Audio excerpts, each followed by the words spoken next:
What will it look like when you turn your attention to what Jesus has done in your life and begin to explore how you can share that, to reach out to the lost and play your part in growing God's kingdom here on earth? I guess you might be surprised at how another person might desperately need to hear what God has done for you. My friend Pastor Evangeline told me that thanks to my course, she found just the right words she needed to say to a woman she got into conversation with. Just last week, I was telling my new agey hairdresser, who's been pretty sick for a while, about the healing I received in church last year.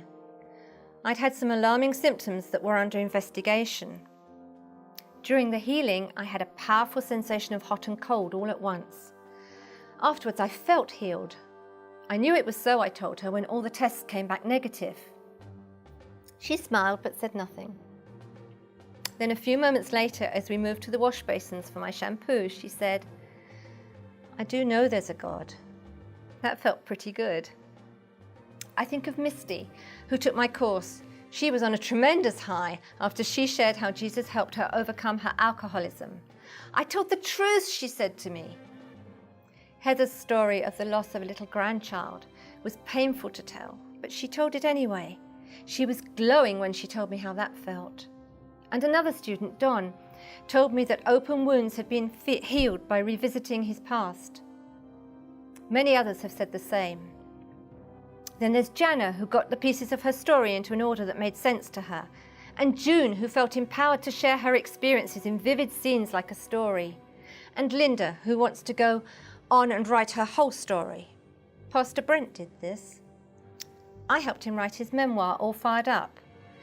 He was very brave to share his very troubled youth, but it's paying off.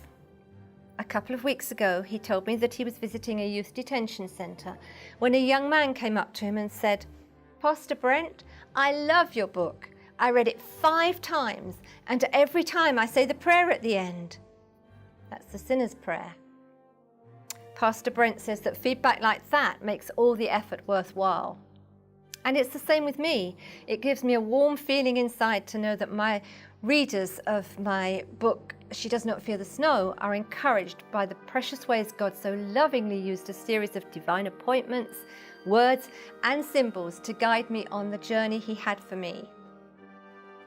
My students' presentations of their testimonies have inspired audiences to go out and tell their faith stories. All those faith stories are changing the world. Your faith story can change the world. Find out how I can help you tell it at testimonytrain.com.